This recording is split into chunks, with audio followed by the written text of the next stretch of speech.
Good morning all of you. हमारे YouTube channel geography junction में आपका हार्दिक स्वागत है। आज हम पर्यावरण भूगोल यानी पर्यावरण की जो समस्याएं होती है और उन समस्याओं से जो पर्यावरण को क्या हानि होती है या पर्यावरण पर क्या प्रतिकूल प्रभाव पड़ते हैं उनके बारे में पढ़ेंगे। तो सबसे पहले अपन बात करते हैं जनसंख्या वृद्धि होने से पर्यावरण पर क्या प्रतिकूल प्रभाव पड़ते हैं। फिर अपन दूसरा पढ़ेंगे कि औद्योगिकरण यानी अधिक से अधिक उद्योगों के आ जाने से या लगाने से क्या जनसंख्या पर क्या पर्यावरण पर प्रभाव पड़ेगा, उनके बारे में अपन अध्ययन करेंगे और उनसे क्या क्या हानि होती है। तो सबसे पहले बात करते हैं अपन जनसंख्या वृद्धि से, यानी किसी भी निश्चित क्षेत्र में अगर जनसंख्या का बढ़ना या व्यक्तियों की संख्या का बढ़ना जनसंख्या वृद्धि कहलाता है। और जनसंख्या वृद्धि से क्या क्या कारण हो सकते हैं अपन सबसे पहले बात करते हैं। तो देखो, जनसंख्या वृद्धि और पर्यावरण अवनयन यानी पर्यावरण का ह्रास किस प्रकार होता है जनसंख्या बढ़ने से। अगर इसका और इसका विपरीत होता है, जितनी ज्यादा जनसंख्या बढ़ेगी उससे ज्यादा पर्यावरण का ह्रास होगा। अपन बात करते हैं कि जनसंख्या में लगातार वृद्धि होने के कारण सीमित प्राकृतिक संसाधनों पर दबाव पड़ता है और जिसका कारण संसाधनों का दोहन अधिक होता है और प्राकृतिक तंत्र में अव्यवस्था उत्पन्न हो जाती है। यानी प्राकृतिक संसाधन यानी जितनी ज्यादा जनसंख्या बढ़ेगी तो उनकी आपूर्ति करने के लिए या उनकी पूर्ति करने के लिए जो प्राकृतिक संसाधन चाहिए उतने ही ज्यादा अपन को प्राकृतिक संसाधनों का दोहन करना पड़ेगा। और जितना अधिक अपन प्राकृतिक संसाधनों का दोहन करेंगे उतना ही अधिक प्रकृति को क्या होगी, हानि होगी या प्रकृति पर प्रतिकूल प्रभाव पड़ेंगे, या अपन ये कह सकते हैं या प्रकृति को अपन क्या हानि पहुंचाएंगे या उनका ह्रास करेंगे। तो अपन सबसे पहले बात करते हैं कि जितनी भी जनसंख्या बढ़ेगी, जनसंख्या तो अभी वर्तमान में जो बढ़ रही है वो अपन जैसे किसी एक उदाहरण से बात करते हैं कि अपन कहते हैं कि जनसंख्या जो बढ़ती है वो 1, 2, 4, 8, 16 और ये 32 यानी 1, 2, 4, 8, 16, 32, 64 यानी लगातार प्रत्येक वर्ष बाद में डबल होती जा रही है, दुगुनी होती जा रही है जनसंख्या। इसको कहते हैं खगोलीय विधि द्वारा जनसंख्या का बढ़ना। फिर अपन बात करते हैं संसाधन, 1, 2, 3, 4, 5, 6, 7, 8 इस प्रकार जो संसाधन बढ़ रहे हैं वो गणितीय विधि द्वारा संसाधन बढ़ रहे हैं। तो अपन कह सकते हैं संसाधन तो सीमित है लेकिन जो जनसंख्या वो लगातार, विश्व की जनसंख्या लगातार हर दूसरे वर्ष में दोगुनी होती जा रही है। अपन ये मान सकते हैं कि वर्तमान में जिस जनसंख्या की वृद्धि से अगर जनसंख्या वृद्धि हो रही है जिस दर से, ये अगले 36 वर्षों में ये जनसंख्या वापस डबल हो जाएगी। जितनी जनसंख्या वर्तमान में है ये अगले 36 वर्षों में इससे डबल हो जाएगी। ये ऐसा एक अनुमानित आंकड़ा माना जाता है कि जनसंख्या डबल हो। अब जनसंख्या वृद्धि से क्या क्या हानि होती है अपन सबसे पहले बात करते हैं। पर्यावरण में किस प्रकार हानि होती है, पर्यावरण का किस प्रकार ह्रास होता है। तो अपन बात कर रहे हैं कि जनसंख्या वृद्धि से प्रति व्यक्ति भूमि की कमी, यानी जनसंख्या वृद्धि से क्या होगा, जैसे अपन को अभी आवास बनाना है, घर बनाना है, तो अपन को क्या चाहिए कि इतनी भूमि होनी चाहिए, इतना। अगर जनसंख्या बढ़ जाएगी तो उसमें जो भूमि का आकार है, आवास बनाने का, घर बनाने का भूमि है, जितनी अभी वर्तमान में उपलब्ध हो रही है जनसंख्या बढ़ने से फिर वो उसकी आधी हो जाएगी, यानी उस भूमि में या आवास में जो है कमी हो जाएगी। आवास बनाने की जो भूमि है उसमें कमी हो जाएगी। सबसे पहले बात करते हैं, फिर अपन बात करते हैं जनसंख्या वृद्धि से प्रति व्यक्ति खाद्यान्न में कमी आएगी। यानी अभी वर्तमान में जितनी जनसंख्या उसके हिसाब से जो खाद्यान्न उत्पादन हो रहा है उससे जो प्रति व्यक्ति जो खाद्यान्न है उसमें लगातार कमी आ रही है, क्योंकि प्रत्येक वर्ष विश्व की जनसंख्या है वो लगातार बढ़ रही है और उस खाद्यान्न पूर्ति को उपलब्ध कराने के लिए विकसित और विकासशील देश क्या कर रहे हैं, प्राकृतिक संसाधनों का अधिक से अधिक उपयोग कर रहे हैं और पर्यावरण को अधिक से अधिक हानि पहुंचा रहे हैं। अभी ये जो है पर्यावरण के जो प्रभाव है वो दूरगामी है, यानी वो अभी वर्तमान में नहीं दिख रहे हैं लेकिन वो थोड़े समय बाद में उनका प्रभाव, प्रतिकूल प्रभाव यानी विपरीत प्रभाव पड़ेगा। फिर अपन बात करते हैं प्रति व्यक्ति बिजली आपूर्ति, यानी जो पहले अपन को जितने यूनिट बिजली प्राप्त होती थी अब वही अगर जनसंख्या डबल हो जाएगी तो प्रति व्यक्ति जो बिजली है वो भी अपन को कम मिलेगी। अगली समस्या, जनसंख्या बढ़ने से प्रति व्यक्ति जल की आपूर्ति में कमी आ जाएगी। यानी अभी वर्तमान में जितना भी आपको जल उपलब्ध हो रहा है, अगर अगले वर्ष या अगले 4 वर्षों बाद में जितनी जनसंख्या बढ़ जाएगी तो अपन को प्रति व्यक्ति जल में भी क्या हो जाएगी, कमी आ जाएगी, जल की आपूर्ति नहीं होगी। अगली बात, अगर जनसंख्या इसी दर से बढ़ती रही तो जो कृषि योग्य भूमि है, कृषि योग्य भूमि में भी क्या आ जाएगी, प्रति व्यक्ति कमी आ जाएगी। अगली अपन बात करते हैं कि जो कृषि भूमि है उसमें जो सिंचाई व्यवस्था, अभी मान लो 100 कृषक है तो उनको सिंचाई व्यवस्था 5-5 घंटे दिन में सिंचाई होती है। अगर वहीं पर 500 कृषक हो जाएंगे तो वो सिंचाई व्यवस्था में प्रति व्यक्ति जो कमी आ जाएगी, यानी सिंचाई भी उसमें फिर कमी आ जाएगी क्योंकि जनसंख्या अधिक हो जाएगी और संसाधन तो सीमित है। अगली बात करते हैं कि अगर जनसंख्या बढ़ेगी तो वन विनाश तेजी से होगा, क्योंकि जो मनुष्य को रहने के लिए, आवास के लिए जमीन चाहिए और कृषि करने के लिए जमीन चाहिए या औद्योगिक इकाइयां लगाने के लिए जमीन चाहिए या बड़े बड़े मल्टीप्लेक्स मॉल बनाने के लिए जमीन चाहिए, उन सभी के लिए अपन को क्या करना पड़ेगा, वनों का विनाश करना पड़ेगा। और वनों के विनाश से क्या होगा कि जनसंख्या में कमी आएगी। फिर अपन बात करते हैं कि भूमि बंजर हो जाएगी, यानी अपन अधिक से अधिक अगर जनसंख्या का वृद्धि होगी तो भूमि का विकास भी क्या हो जाएगा, लगातार कृषि करने से भूमि बंजर हो जाएगी। और बंजर भूमि से क्या होगा, जो गुणवत्ता है कृषि की, मिट्टी की गुणवत्ता और जो उत्पादन क्षमता की दर है वो कृषि में कमी हो जाएगी। अगली बात करते हैं कि परिवहन के साधनों में लगातार वृद्धि हो। अगर जनसंख्या इसी दर से बढ़ती रही तो जो परिवहन के जो साधन है वो अपन को प्रति व्यक्ति उपलब्ध कम होंगे और परिवहन के साधन, जनसंख्या बढ़ने के साधन साथ साथ में परिवहन के व्यक्ति को, प्रत्येक व्यक्ति को अपने लिए जो परिवहन के साधन उपलब्ध कराने के लिए वो एक प्रतिस्पर्धा रहेगी विकसित और विकासशील देशों में। और उस प्रतिस्पर्धा के साथ ही क्या होगा कि जो लगातार परिवहन के वाहनों से जो प्रदूषण हो रहा है वो बढ़ जाएगा, यानी और प्रदूषण बढ़ेगा तो क्या होगा, पर्यावरण को हानि होगी। पर्यावरण में जहरीला, और जो पर्यावरण प्रदूषण हो रहा है इससे जहरीली गैसें निकलेगी, जहरीली गैसों से वह वायुमंडल पूरा प्रदूषित हो जाएगा। ये भी जनसंख्या वृद्धि का प्रभाव है। फिर अपन कहते हैं जोत का आकार छोटा होना। अभी अपन बात करते हैं जो खेतों का आकार है, अगर 50 कर सके तो खेतों का आकार मान लो प्रति व्यक्ति कर सके 10 हेक्टेयर भूमि आता है, और अगर वहीं पर 200 कृषक हो जाएंगे तो वहां पर जो प्रति व्यक्ति हेक्टर जो जोत का आकार है वो लगातार छोटा होता जाएगा। ये पड़ता है जनसंख्या वृद्धि का प्रभाव, यानी लोग ज्यादा और संसाधन सीमित। फिर अपन अगली बात करते हैं कि विकसित और विकासशील देशों में आपसी प्रतिस्पर्धा, जैसे किसी भी संसाधन या किसी भी उद्योग को लगाने के लिए, किसी भी संसाधनों की पूर्ति करने के लिए अगर विकसित और विकासशील दोनों देशों में अगर प्रतिस्पर्धा हो जाएगी तो वो क्या करेंगे, तेजी से उन संसाधनों को प्राप्त करने की कोशिश करेंगे और उनके लिए वो पर्यावरण को हानि पहुंचाएंगे।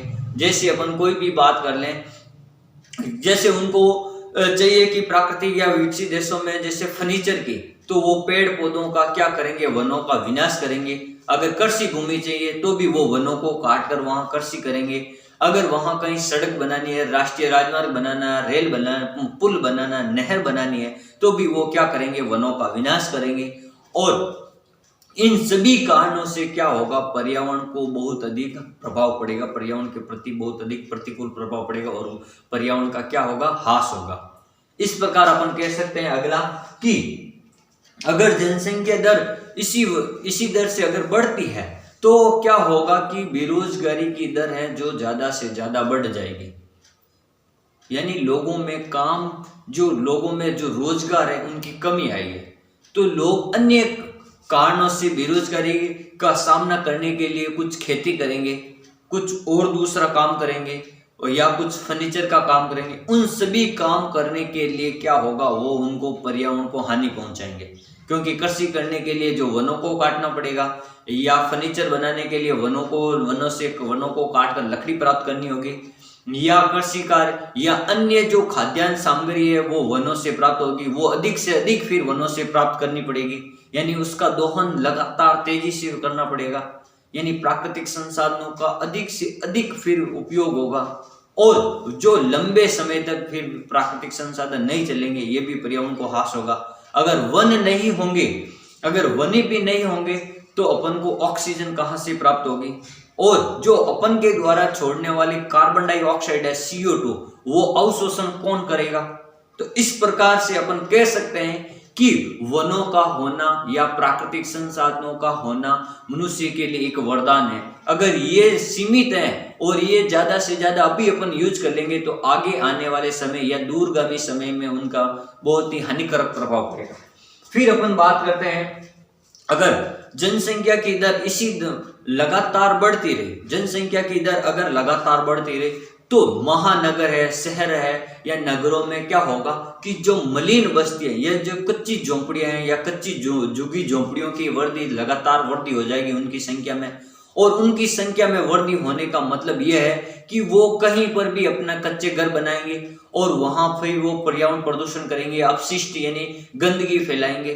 तो इस प्रकार इन मलिन कच्ची बस्तियों के आवास से भी क्या होगी, महामारियां फैलेगी या बीमारियां फैलेगी, या वो पर्यावरण प्रदूषण करेंगे या अपशिष्ट मल मूत्र है या जो अपशिष्ट पदार्थों के जल के पीने से उनमें बीमारियां हो जाएगी। तो इन प्रकार मलिन बस्तियों का भी क्या होगा, जनसंख्या वृद्धि के साथ में महानगरों में उनका भी विकास होगा और वो भी पर्यावरण को अधिक से अधिक हानि पहुंचाता है। फिर अपन बात करते हैं अगली कि जो पर्यावरण प्रदूषण या लगातार जनसंख्या बढ़ रही है, जनसंख्या बढ़ने से कारण जो वायरस वाले रोग होते हैं उन रोगों पे नियंत्रण पाना बहुत कठिन है।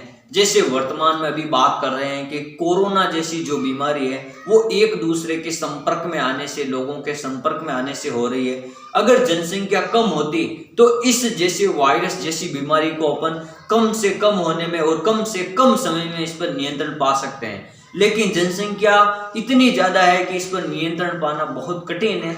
और अगर वर्तमान में अगर ये वायरस खत्म नहीं हुआ, इसका टीका या वैक्सीन नहीं आई, तो लगातार जनसंख्या बढ़ रही है तो ज्यादा से ज्यादा लोग इससे संक्रमित होते जा रहे हैं और ये महामारी का रूप भयावह होता जा रहा है, यानी और भी आक्रामक होता जा रहा है।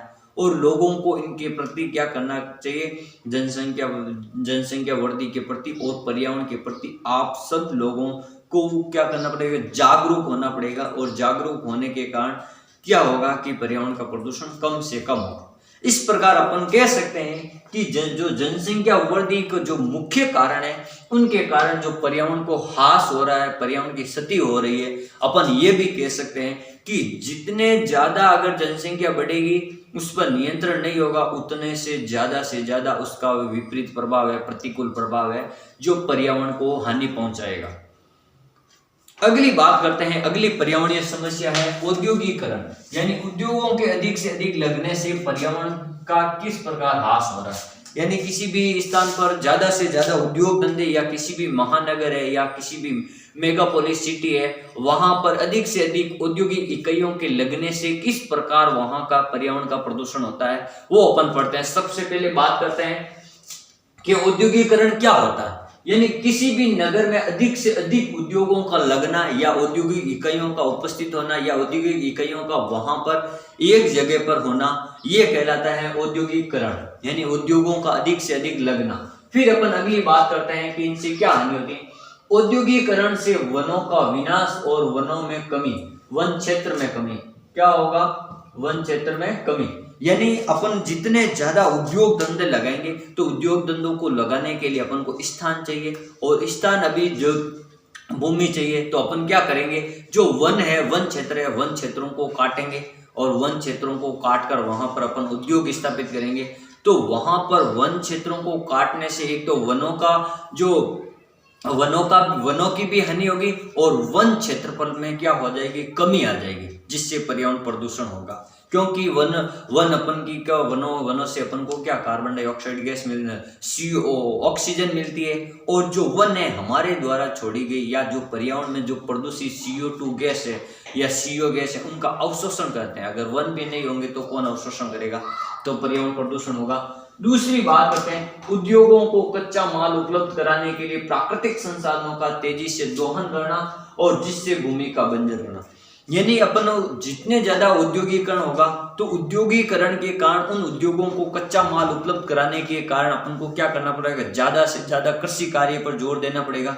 या उन संसाधनों या औद्योगिक इकाइयों को ज्यादा से ज्यादा कच्चा माल उपलब्ध कराना पड़ेगा। तो कच्चा माल उपलब्ध कराने के कारण जो प्रकृति में प्राप्त प्राकृतिक संसाधन है उनका अधिक से अधिक अपन को तेजी से दोहन करना पड़ेगा, या उन संसाधनों या उन उद्योगों को कच्चा माल उपलब्ध कराना पड़ेगा, या अपन कहेंगे अधिक से अधिक क्षेत्रफल पर अपन को कृषि कार्य करना पड़ेगा। जितने भी कृषि औद्योगिक क्षेत्र है या उन पे आधारित जो उद्योग है उनके लिए, तो क्या होगा, अपन को कृषि करने के लिए जो भूमि है उसका लगातार उपयोग करने से उसकी जो उर्वरक क्षमता है उसमें कमी आ जाएगी, उसकी उत्पादन क्षमता में कमी आ जाएगी और भूमि लगभग बंजर हो जाएगी। इस प्रकार से अगली बात अपन करते हैं कि उद्योगों के विस्तार से कृषि भूमि में कमी, यानी अपन जितने भी कृषि क्षेत्र है बाहर किसी भी नगर में अगर जनसंख्या वृद्धि या जैसे ज्यादा से ज्यादा अपन उद्योग लगाएंगे और उद्योग लगाएंगे तो वहां की जो कृषि योग्य भूमि है उसमें क्या हो जाएगी, हमेशा लगातार कमी आ जाएगी। क्योंकि प्राकृतिक संसाधन अपन को अधिक से ये जनसंख्या वृद्धि हो रही है, तो अपन क्या करेंगे, उन संसाधनों की आपूर्ति करने के लिए अपन ज्यादा से ज्यादा उद्योग धंधे लगाएंगे, और उद्योग धंधे लगाएंगे तो ज्यादा से ज्यादा अपन क्या आएगी, कृषि भूमि में कमी आ जाएगी, कृषि योग्य भूमि भी नहीं रहेगी। फिर अपन अगली बात करते हैं, उद्योगों के लिए जल उपलब्ध कराने के लिए भूमिगत जल स्तर में गिरावट, यानी जितने ज्यादा से ज्यादा उद्योग धंधे लगाएंगे तो उद्योग धंधों को वहां पर जल की आपूर्ति आवश्यक है। और जैसे बिजली उद्योग, जैसे बिजली या विद्युत उद्योग जैसे कारखानों के लिए अधिक से अधिक जो जल की आपूर्ति होनी आवश्यक है, और उस जल की आपूर्ति को अपन प्राप्त करने के लिए भूमिगत जल स्तर को अपन काम में लेंगे या सतही जल स्तर। तो इस प्रकार उन जल की आपूर्ति करने के लिए अपन जल का ज्यादा से ज्यादा उपयोग करेंगे, तो जो भूमिगत जो जल है, जो जलाशय का जल है, उनके स्तर में हमेशा गिरावट आती जाएगी। और ये भी पर्यावरण को हानि है कि फिर जल नहीं रहेगा तो कल नहीं रहेगा, ये जल है तो कल है, ये अपन बात कह सकते हैं। फिर अपन बात कह सकते हैं भूमिगत जल और तेल गैस के निष्कासन के कारण धरातलीय सतह का अवतलन हो जाना, यानी किसी भी उद्योग धंधों को लगाने के लिए जैसे अपन कह सकते हैं प्राकृतिक गैस है या पेट्रोल है या अपन कह सकते हैं जो जल है, इनकी आपूर्ति या इनको अपन खोजने के लिए क्या करते हैं, अपन धरातलीय सतह या भू सतह से अपन इनके मशीनों के द्वारा इनको निकालते हैं। तो इनके निकालने से जहां से अपन इनको निकालते हैं वहां का जो धरातलीय सतह है उनको अपन को क्या करना पड़ेगा, खनन करना पड़ेगा या उनको खोदना पड़ेगा। तो इस कारण जो धरातलीय सतह है वहां उसका क्या होगा, अवतलन हो जाएगा, और वहां पर ज्यादा से ज्यादा क्या होगा, मिट्टी का अपरदन भी हो जाएगा। तो ये भी एक रूप से पर्यावरण को हानि पहुंचाता है, मिट्टी का अपरदन।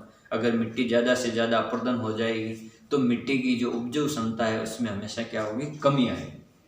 फिर अपन बात करते हैं उद्योगों के अपशिष्ट पदार्थ जैसे धुआं है, राख है, जहरीली गैसें हैं आदि से प्रदूषण, यानी अपन जितना ज्यादा औद्योगिकरण करेंगे या किसी भी नगर या किसी भी महानगर में जितने ज्यादा औद्योगिक इकाई होगी वहां पर उतने ही ज्यादा जो धूल है, राख है या जहरीली गैसें उद्योगों से निकलने वाली है, उनसे क्या होगा, जो पर्यावरण में प्रदूषण हो जाएगा। और जो पर्यावरण में प्रदूषण होने से जो जहरीली गैसें हैं पूरे वायुमंडल को प्रदूषित कर देगी, और पूरा वायुमंडल प्रदूषित होगा तो अपन को न तो स्वच्छ या अच्छी ऑक्सीजन मिलेगी, और उससे अपन के श्वसन तंत्र पर भी क्या पड़ेगा, प्रभाव पड़ेगा। और जितने भी पर्यावरण में जो रहने वाले जीव जंतु है, मानव है या पेड़ पौधे हैं, उन सभी के लिए सबसे बड़ा श्वसन क्रिया या श्वसन तंत्र को हानि पहुंचेगी।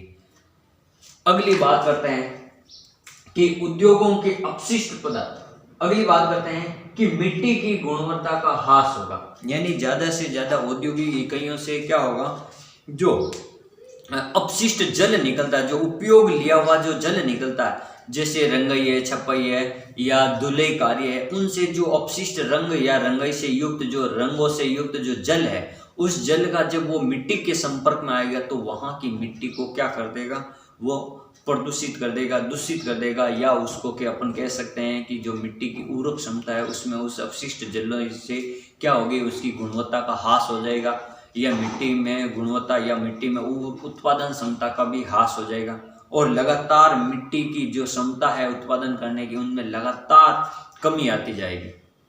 अगली अपन बात करते हैं कि उद्योगों के अधिक से अधिक अपन उद्योगों को लगाएंगे तो पर्यावरण प्रदूषण होगा। अधिक से अधिक अपन क्या करेंगे, उद्योगों को लगाएंगे। तो अधिक से अधिक उद्योगों को लगाने से पर्यावरण प्रदूषण होगा। तो पर्यावरण प्रदूषण होने से जो वायुमंडल पूरा प्रदूषित हो जाएगा, और वायुमंडल में CO2 है, अपन कह सकते हैं, या अपन और कई भी गैसें हैं, जिनके कारण क्या होगा कि जो ये सारी गैसें हैं ये वर्षा जल के साथ संपर्क करके अम्ल वर्षा के रूप में वापस धरातल पर आएगी। तो मिट्टी में मिल जाएगा पानी, और वो अम्ल वर्षा के कारण मिट्टी की क्षारीयता या लवणीयता पर प्रभाव पड़ेगा, मिट्टी की गुणवत्ता का ह्रास होगा। या अपन कह सकते हैं जो इतनी सारी जो उद्योगों के कारण जो जहरीली गैसें हैं, या उद्योगों के कारण जो वायुमंडल का जो तापमान बढ़ जाता है अधिक से अधिक औद्योगिक इकाइयों के कारण, क्योंकि वहां के जो धुआं वगैरह होगा उसके कारण अधिक से अधिक तापमान बढ़ जाएगा। इन तापमान के बढ़ने के कारण पृथ्वी की सतह के जो निचली सतह वहां पर ग्लोबल वार्मिंग जैसी समस्या आ जाएगी, यानी भूमंडलीय तापमान यानी भूमि का जो तापमान लगातार बढ़ जाएगा। इसको अपन कहते हैं कि ग्लोबल वार्मिंग जैसी समस्या आ जाएगी, जिसके कारण जलवायु परिवर्तन हो जाएंगे। जलवायु परिवर्तन होंगे तो वो कृषि कार्यों पर, उद्योगों पर, अन्य सारी कई इकाइयों पर उनका प्रभाव पड़ेगा। अपन ये भी कह सकते हैं कि जो ग्लोबल वार्मिंग के कारण जो ग्रीन हाउस प्रभाव पर भी प्रभाव पड़ेगा, क्योंकि जो ग्रीन हाउस गैसें हैं उनके कारण जो ताप दाब इन सब प्रतिक्रियाओं पर प्रतिकूल या विपरीत प्रभाव पड़ता है। तो इस प्रकार अपन कह सकते हैं उद्योगों के कारण भी पर्यावरण का ह्रास हो रहा है।